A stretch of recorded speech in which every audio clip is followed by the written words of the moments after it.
Hello.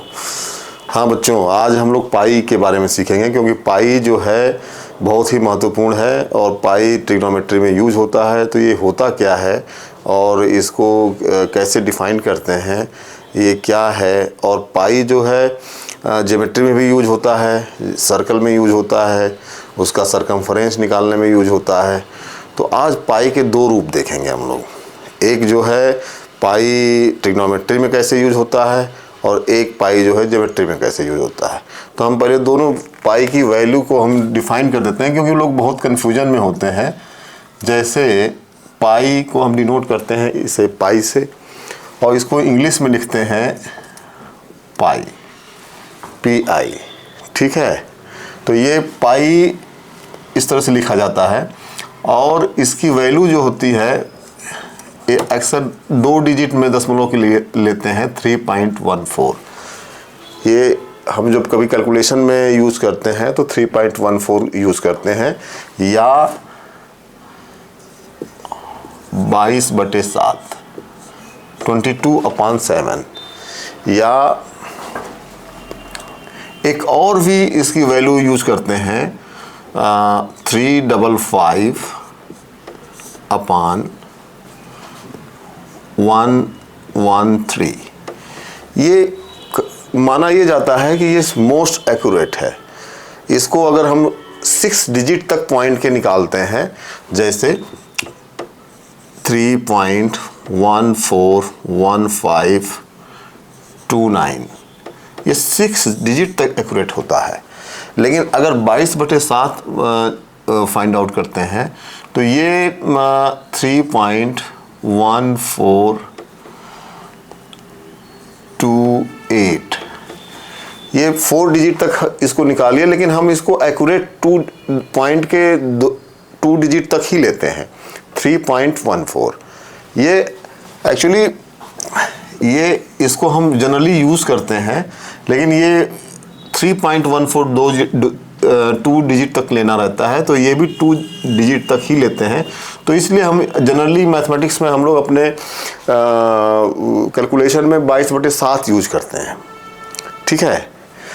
एक तो ये पाई, तो ये हो गया, ये एक नंबर है। Pi is a constant number.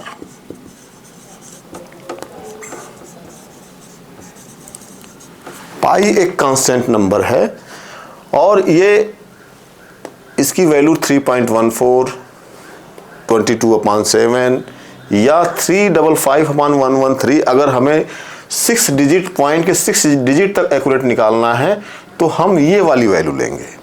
अगर 2 डिजिट तक निकालना है एक्यूरेट तो 3.14 लेंगे।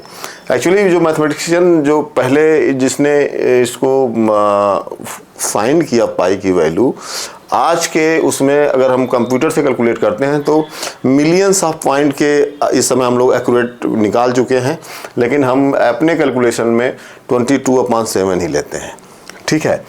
तो ये तो आपकी एक पाई हो गया जो हमने नंबर के बारे में बात की। एक पाई होता है ट्रिग्नोमेट्री में,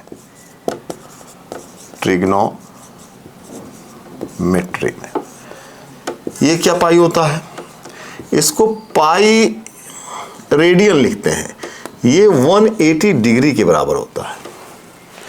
यहाँ पे ये ट्रिग्नोमेट्री में pi radian is equal to 180 degree. Means pi जो यहाँ पे हमने लिखा है वो एंगल है और इसकी यूनिट रेडियन है। इस रेडियन में इसकी वैल्यू क्या होती है, 180 डिग्री। अब देखिए, इसको जनरली C हम लेफ्ट कर देते हैं, छोड़ देते हैं। हम ट्रिग्नोमेट्री में भी पाई ही लिख देते हैं, pi is equal to 180 degree. आप बहुत कन्फ्यूजन होता है लोगों को इस पाई और इस पाई में। आप ये ध्यान रखिए कि अगर ये पाई अगर कहीं लिखा है, अगर ट्रिग्नोमेट्री में लिखा है तो वो लगभग 180 डिग्री से संबंधित है। अगर ज्योमेट्री में लिखा है तो 3.14 से संबंधित है। अभी इन दोनों के में डिफरेंस और दोनों कहाँ कहाँ यूज होते हैं, इस पे हम लोग अब विस्तृत चर्चा करेंगे इस पे। और इस पे हम शुरू करते हैं कि ट्रिग्नोमेट्री में और इसमें कैसे यूज करते हैं और ये कहाँ से आया। पाई ये कांस्टेंट ही क्यों नंबर है, ये कैसे निकलता है, कैसे आता है, अब हम लोग इस पे बात करते हैं। हाँ, पाई को पूरा तरीके से जानने से पहले हम चलते हैं सर्किल में। ज़रा एक सर्किल को ड्रा करते हैं। ये एक सर्किल है, ठीक, ये सर्किल ड्रा हो गया। इसका सेंटर ये है,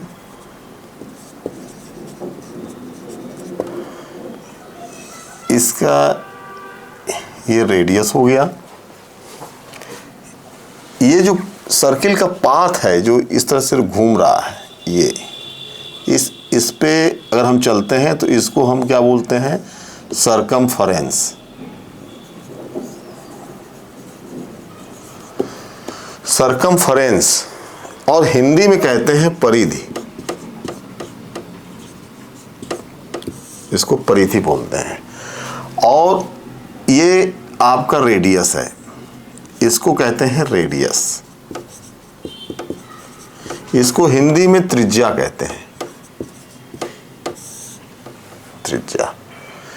अगर इस पे हम कोई दो पॉइंट के बीच का अगर हम सरकमफरेंस लेते हैं, परिधि लेते हैं, ये अगर दो पॉइंट के बीच का एक डिस्टेंस लेते हैं, इसको आर्क बोलते हैं,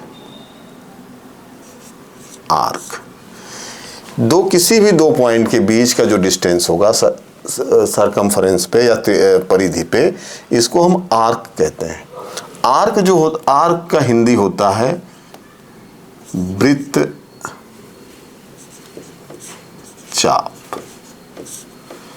ये इसको हिंदी में वृत्त चाप कहते हैं और सर्कल को हिंदी में वृत्त कहते हैं।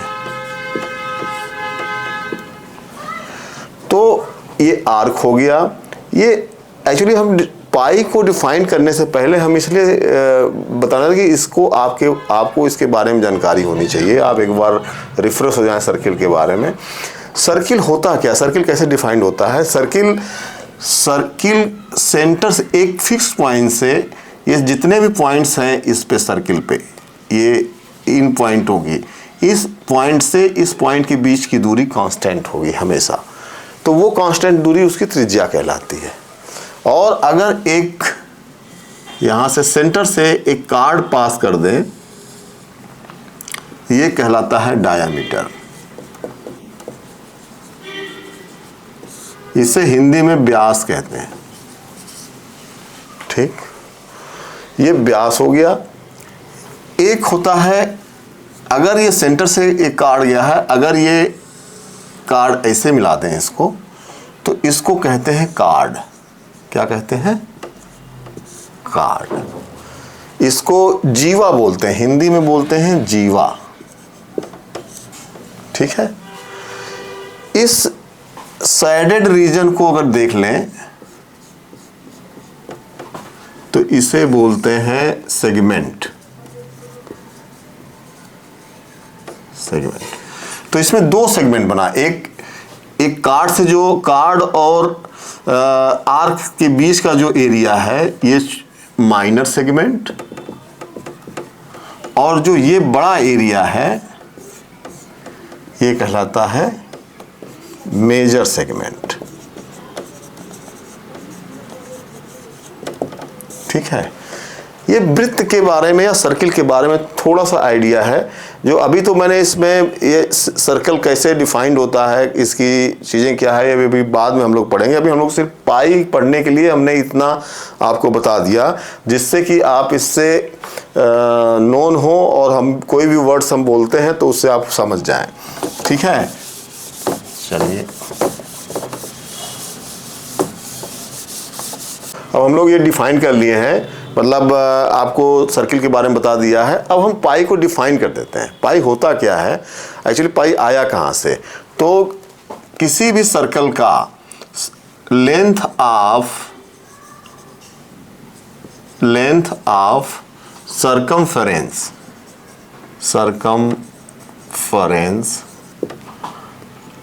अपॉन लेंथ ऑफ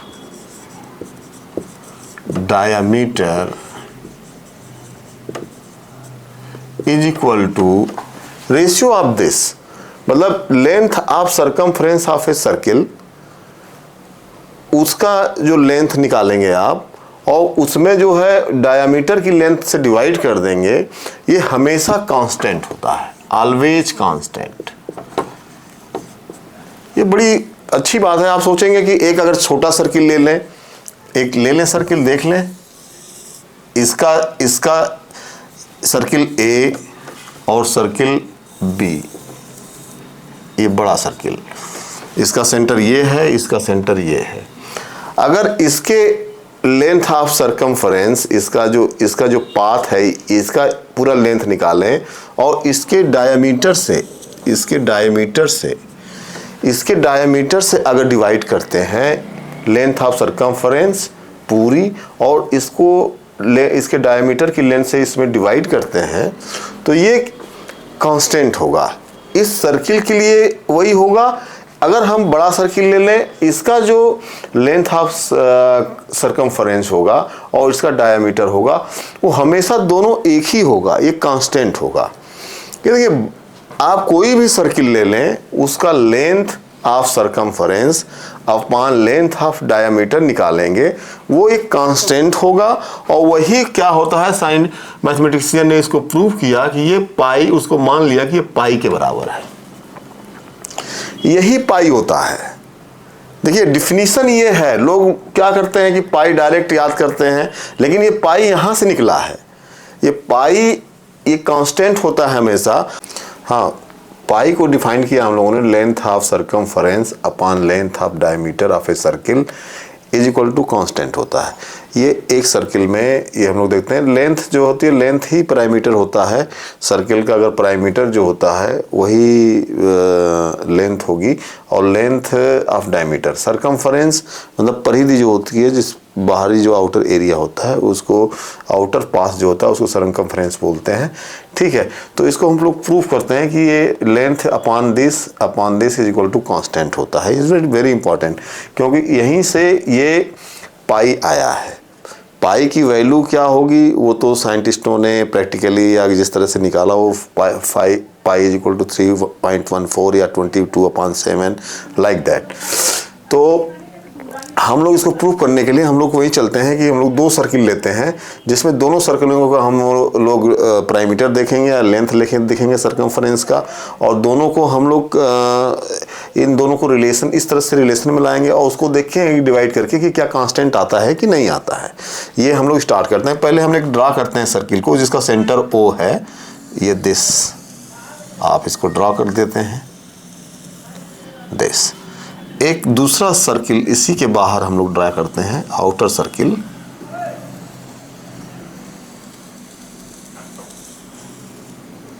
ठीक, ये सेंटर है इसका,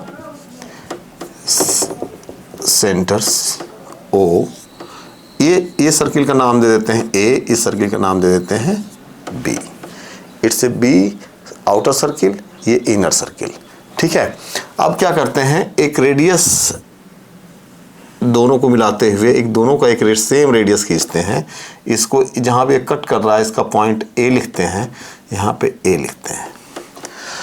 अब एक्चुअली लेंथ की बात कर रहे हैं, तो हम इसकी लेंथ के बारे में बात करेंगे, इनर सर्किल की, और आउटर सर्किल की भी लेंथ की बात करेंगे। दोनों का जो डायमीटर से डिवाइड करेंगे वो कांस्टेंट आता है कि नहीं आता है, ये हमको प्रूव करना है। इसीलिए हमने इसे कंस्ट्रक्शन किया है।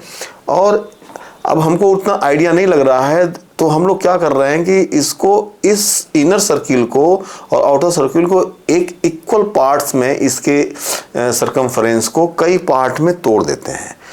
हम मान लेते हैं कि एन पार्ट में, बहुत स्मॉल पार्ट में इसको हम लोग ब्रेक कर देते हैं। तो ले लीजिए, ब्रेक करते हैं दिस,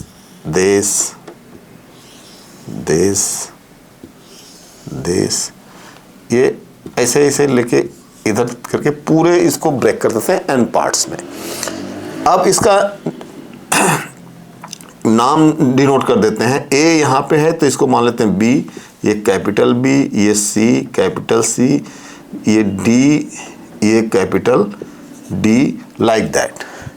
ये हमने एक ड्रा किया है इसको प्रूफ करने के लिए, और दो सर्किल लिए हैं। दोनों सर्किल का सरकमफरेंस निकालेंगे और दोनों सर्किल का डायमीटर निकालेंगे, जिससे हम प्रूफ करेंगे कि भैया ये जो है ये सर्किल जो इनका है ये हमेशा कांस्टेंट ही होता है। ठीक है ना।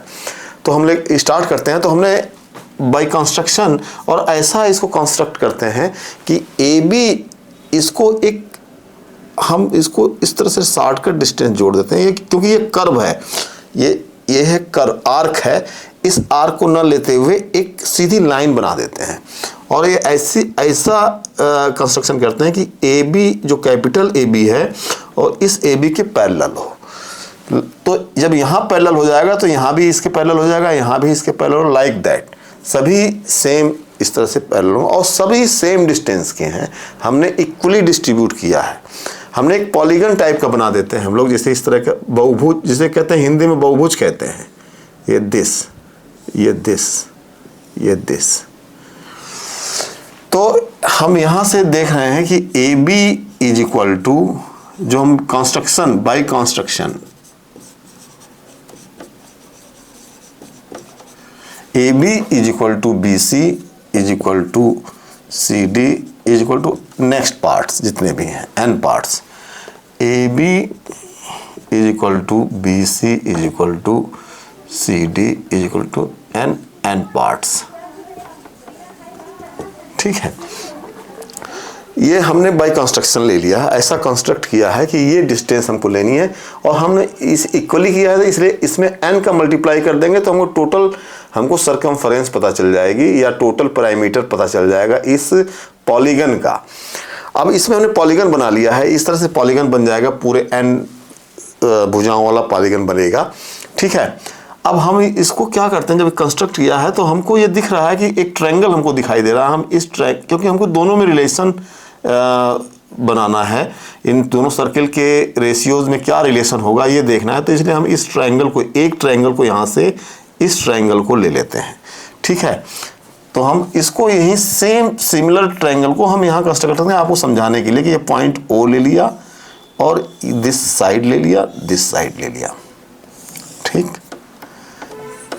ये ए हो गया, ये बी, ये वाला ए यहाँ है, ये वाला बी यहाँ है, ये इसके पैरेलल लाइन है, ये स्मॉल ए यहाँ है, स्मॉल ए स्मॉल बी, ये पैरेलल ये है बाय कंस्ट्रक्शन। हमने जैसे ही हमने इसको इसी तरह से कंस्ट्रक्ट किया है कि ये पैरेलल हो इसके। ठीक है। ये पैरेलल इसके हो गया। तो हमने देखा है ट्रायंगल, हमें दो ट्रायंगल मिल गए, एक triangle O A B and दूसरा ट्रायंगल क्या मिल गया, ओ A B, O A B. इन दोनों ट्रायंगल में देखिए खास बात क्या है, इन दोनों ट्रायंगल में देख रहे हैं ये एंगल इस एंगल के, क्योंकि ये पैरेलल है तो ये angle this angle, this equal to this angle, ये थर्ड एंगल कॉमन हो गया। तो तीनों एंगल बराबर हो गए। जब तीनों बराबर हो गए तो हम क्या करेंगे, ये ट्रायंगल जब तीनों एंगल बराबर हो जाते हैं किसी ट्रायंगल में तो वो हो जाता है सिमिलर ट्रायंगल। तो ये हो गया सिमिलर ट्रायंगल, इसमें सिमिलरिटी आ गई और O A B is similar to triangle O A B. Note कर लिया हम, सिंपल सा, कितना सिंपल है। जब ये आ गया तो हमको एक चीज़ यहाँ से मिलने वाली है। हम ये सिमिलर इसलिए बना रहे हैं कि हम इसकी साइड में और इसकी इसमें एक रिलेशन चाहते हैं, इसके रेडियस में और इसके रेडियस में एक रिलेशन चाहते हैं, जिस वजह से हम इसको सिमिलर प्रूफ कर रहे हैं। तो ये हो गया। इससे क्या निकलेगा, जब सिमिलरिटी जब आ जाती है तो उसके जो साइड्स के रेशियो इक्वल होते हैं। तो O A upon small A is equal to O B upon small O, capital O upon small B, A B upon small A B. ठीक है। तो एक रिलेशन हमको यहाँ से हमने निकाल लिया है और इस रिलेशन को देखेंगे कि ये बहुत ही इंपॉर्टेंट है। मतलब आपको अभी दिखने लगेगा कि ये एक्चुअली आया कहाँ से। हम लोग जो ये क्लास शुरू किए हैं वो इसलिए किए हैं कि भाई ये बच्चों को ये पता चले हम लोगों को कि ये होता कैसे है। ये हमारी क्लास अगर कोई उसको ज़्यादा किताब पढ़ने की ज़रूरत नहीं पड़ेगी, कॉन्सेप्ट हम लोगों के यहाँ ही से क्लियर हो जाएंगे और फिर आप थोड़ा सा पढ़ लेंगे तो और ज़्यादा क्लियर हो जाएगा। तो नेक्स्ट हम लोग देख रहे हैं कि ये एक रिलेशन आ गया। अब हमको ये निकालना है लेंथ ऑफ सर्कमफ्रेंस। तो हमने दो सर्किल का रेशियो हम निकालते हैं क्या है। देखिए अब ये जो पॉलीगन बनाया है, एन साइड का पॉलीगन बनाया है, तो इसको पैरामीटर बन गया। तो पैरामीटर ऑफ, इसको लिख सकते हैं direct, perimeter of regular polygon, polygon of B circle, of B circle. इसको डिवाइड कर देते हैं perimeter of regular polygon of A circle. देखिए हमने बड़े सर्कल के पैरामीटर के जो पॉलीगन है, ये पॉलीगन बना दिया ना हमने, इसको 60 में जोड़ दिया है, एक पॉलीगन बनाया है। तो ये रेगुलर पॉलीगन इसलिए लिख रहे हैं कि रेगुलर मीन्स मतलब ये इसके जो साइड्स हैं, छोटे छोटे जो भुजाएं हैं वो इक्वल हैं, और ये पॉलीगन मतलब बहुभुज होता है। ठीक है, तो इट इज इक्वल टू, अगर हम टोटल लेंथ इसकी निकाल लें पॉलीगन की, तो एक की साइड n है, ये दिस है, और एक की साइड दिस है, एक तो ये n टाइम्स साइड हो जाएंगी, तो टोटल इसका पैरामीटर निकल जाएगा। Is equal to n times AB बाहर वाले का अपान n टाइम्स छोटे वाले सर्किल का AB। देख रहे हैं ये टुकड़ा और ये बराबर बराबर n टुकड़े करके ये पूरा सर्किल बन रहा है। तो ये पॉलीगन का दिस n टाइम्स हो जाएगा AB पैरामीटर, और नीचे वाले का हो जाएगा n टाइम्स AB हो जाएगा। ये कट गया आपका, ये हो गया AB अपान स्मॉल AB।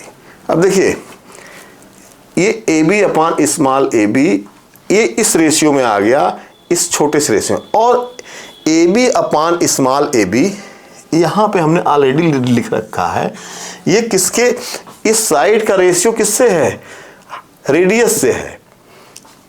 देख रहे हैं आप, तो ये रेडियस जो है OA, ये बड़ा वाला रेडियस अपान स्मॉल रेडियस OA। तो यहाँ से हमको ये मिल गया OA अपान OA, मतलब बड़े जो B सर्किल है उसका रेडियस अपान जो छोटा सर्किल है A सर्किल उसका रेडियस।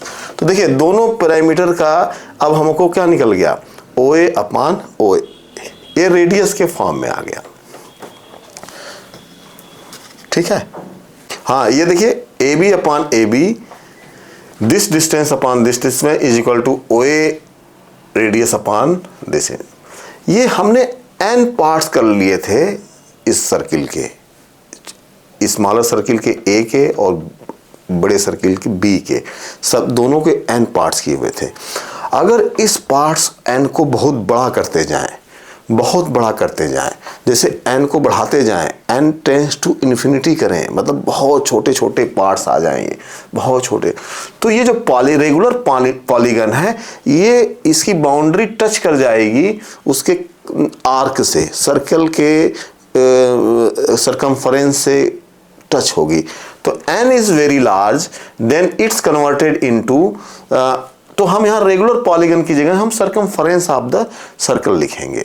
पैरामीटर जो आपका है, तो सरकमफरेंस लिखते हैं, फिर नेक्स्ट ये करते हैं।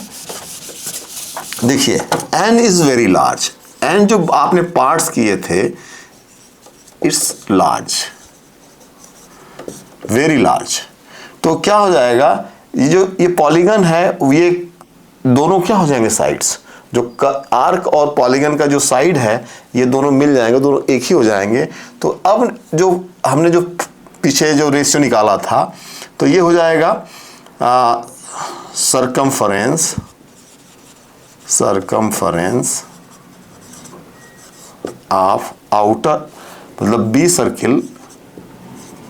Circle upon circumference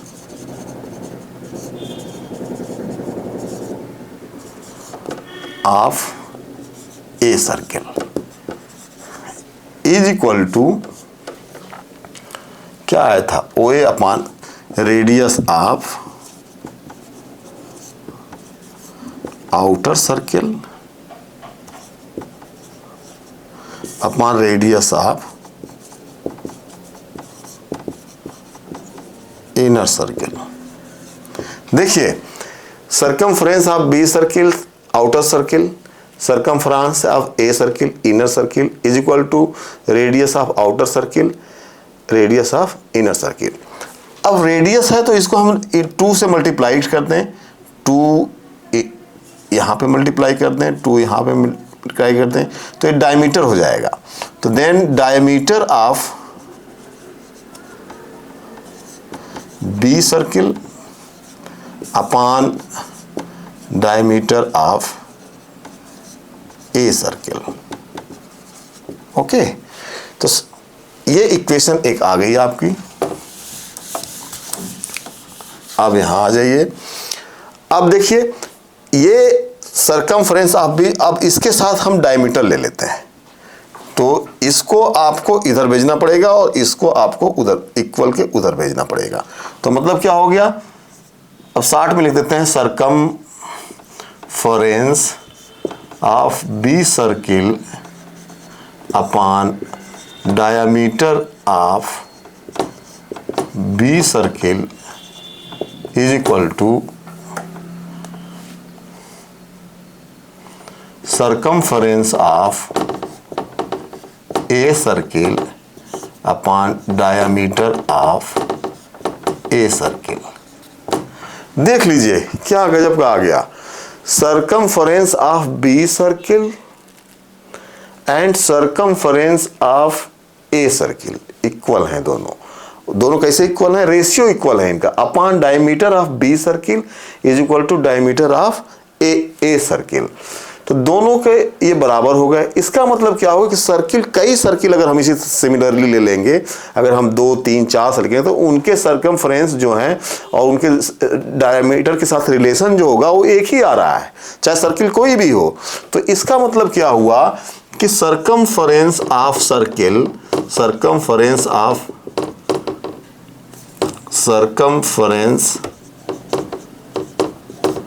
of circle upon diameter of circle is equal to constant के, ये कांस्टेंट हो गया। मतलब सर्किल, कई भी सर्किल लेंगे उनके सरकमफ्रेंस निकालेंगे, उसकी परिधि निकालेंगे और उसके डायमीटर से डिवाइड करेंगे तो आपका कांस्टेंट ही आएगा, चाहे छोटा सर्किल हो, चाहे बड़ा सर्किल हो, चाहे कई तरीके के सर्किल हो। कितनी मजेदार बात है। अगर तो साइंटिस्टों ने देखा या मैथमेटिशियन ने देखा कि के जो होता है, यही के जब ये कांस्टेंट हो गया तो ये कांस्टेंट नंबर, उन्होंने देखा कि ये कांस्टेंट नंबर आता है, इनको डिवाइड करते हैं, वही नंबर क्या कहलाता है, पाई कहलाता है। यही पाई आता है, इनके रिलेशन से ये पाई निकला जिसका नाम उन्होंने पाई रखा। ये एक कांस्टेंट नंबर है, कांस्टेंट नंबर है और इसकी वैल्यू जो है वो हम लोग अप्रॉक्सीमेटली 3.14 लिखते हैं, 2 पॉइंट तक, और इसको अगर और रिप्रेजेंट करते हैं तो 22/7 करते हैं। ये जो पाई है ये कांस्टेंट नंबर है, ये नंबर है जिसकी वैल्यू कांस्टेंट है और ये यूज होता है सर्किल में, जो कहीं भी ज्योमेट्री में यूज करते हैं, ये पाई वही है। और ये पाई और एक दूसरा पाई, एक पाई रेडियन होता है, वो उसकी वैल्यू होती है 180 डिग्री। उसमें अंतर है इसके, इस पाई में और उस पाई में। चलो अब इससे, अब ये पाई हम जान गए हैं कि ये 22/7 है, 3.14 है। अब हम लोग दूसरे पाई के बारे में करते हैं, रेडियन के बारे में बात करते हैं। ठीक है,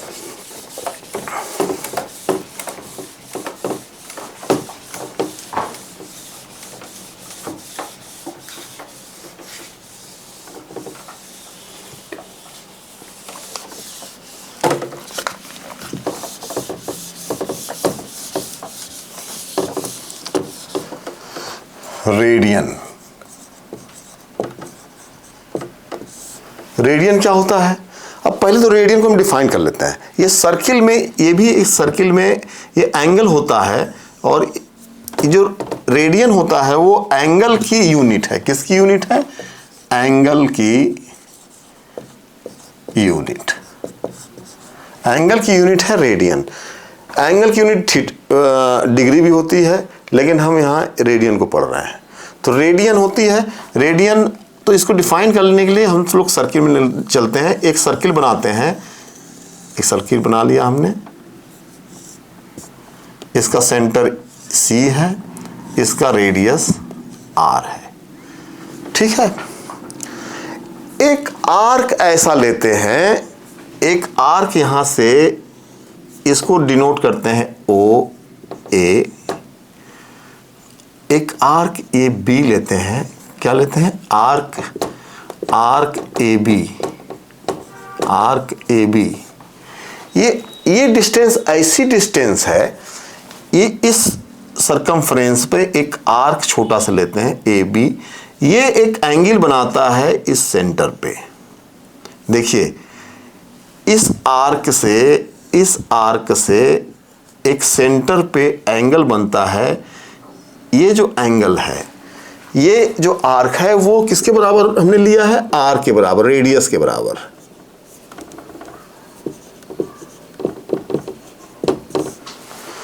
अगर किसी सर्कल पे आप एक रेडियस के बराबर आर्क लेते हैं, आर्क AB लेते हैं, जो ये सबटेंड करता है एंगल एट सेंटर C पे जो एंगल्स ये बनाता है, जितना एंगल होता है, वो एंगल जो यही कहलाता है radian. It's equal to radian. यही एंगल रेडियन के बराबर है।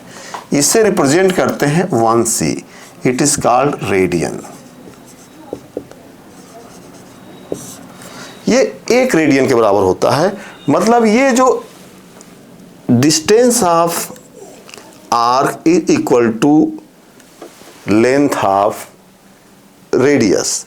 अगर ये रेडियस के बराबर है, तो ये एंगल जितना यहां पे बनाता है वही कहलाता है रेडियन। समझ में आ गया? नेक्स्ट देखिए, अब हम लोग इसी में देखते हैं कि इस रेडियन से हम क्या क्या निकाल सकते हैं। यहां पे एक ले लीजिए कि यहां पे हम पहुंच गए, ये 90 डिग्री है। ये 1/4 पार्ट है, सर्किल का 1/4 पार्ट है। इसका जो सरकमफ्रेंस होता है सर्किल का, circumference is equal to 2 pi r। This pi is 22/7। Don't be confuse, ये पाई वही है जो कांस्टेंट नंबर है। आप कैसे आया ये 2 pi r? Circumference upon diameter, अभी हम लोगों ने प्रूव किया है इसको, is equal to constant is equal to pi. Diameter is equal to क्या होता है? डायामीटर इज इक्वल टू होता है 2 इंटू रेडियस। तो डायामीटर की जगह हमने 2 इंटू रेडियस लिख लेते हैं, 2 इंटू रेडियस। ठीक, तो सरकमफ्रेंस क्या हो गया?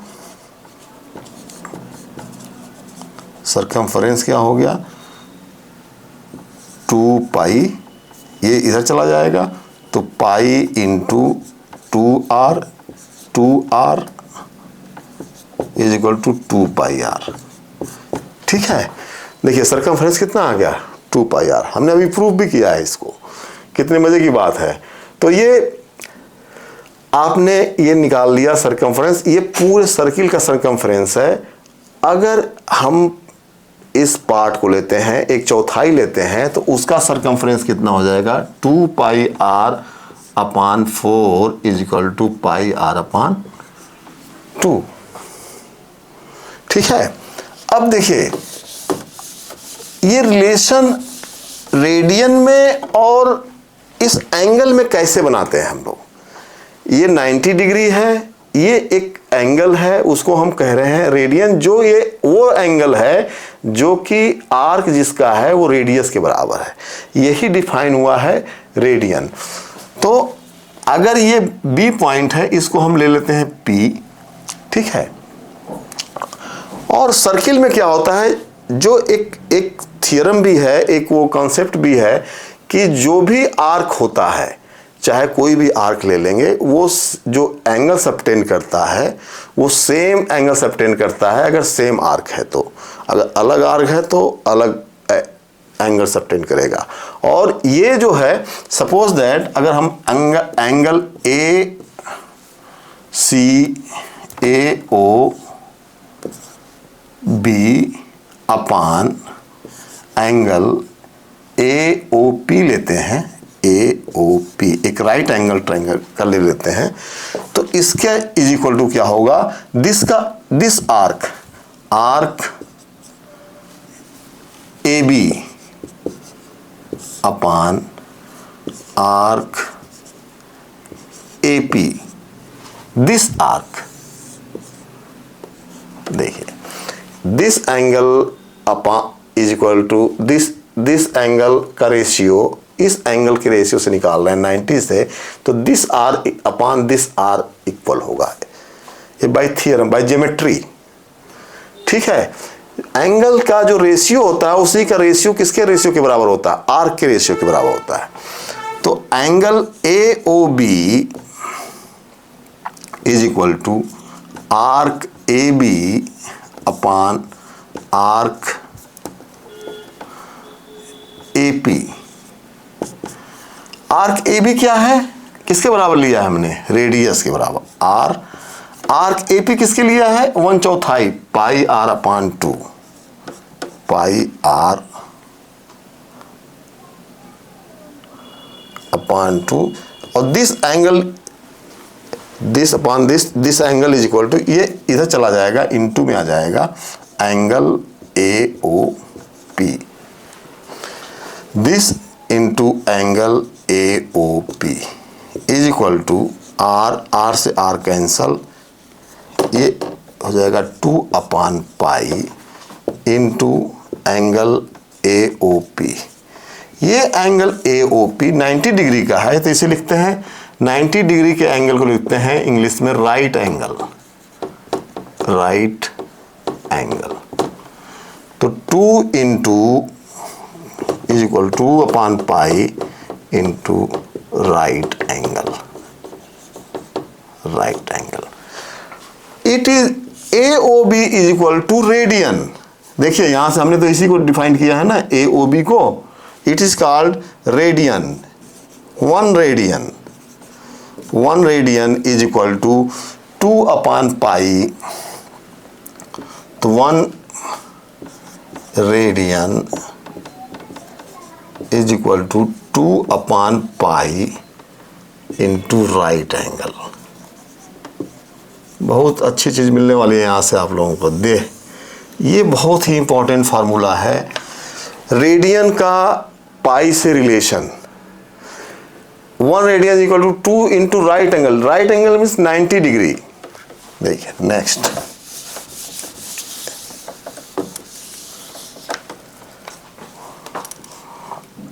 One radian is equal to, pi is a number, pi is a number here, please don't be confuse. Pi कहाँ से निकला है, पैरामीटर से आया है, तो ये सरकमफ्रेंस से आया है, तो ये पाई एक नंबर है। लेकिन अब आगे जो हम लोग करने जा रहे हैं 2 upon pi into right angle is equal to 90 degree, 2 into 90 180 degree upon pi is equal to 1 radian. अब पाई को इधर हमने बुला लिया, pi radian is equal to 180 degree.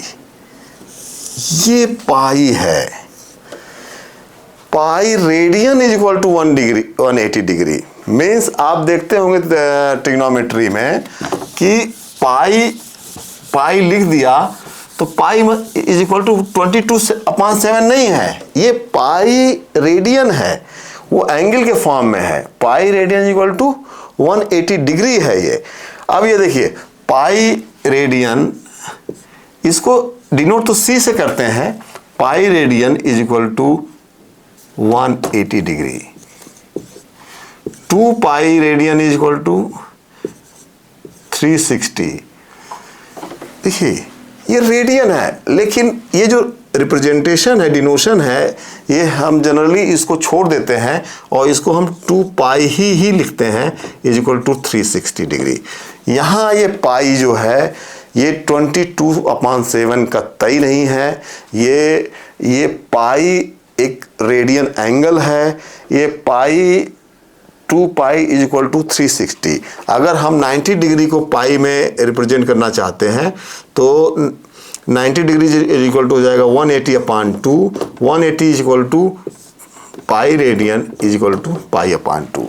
90 degree को हमने किस में कन्वर्ट कर दिया, पाई में।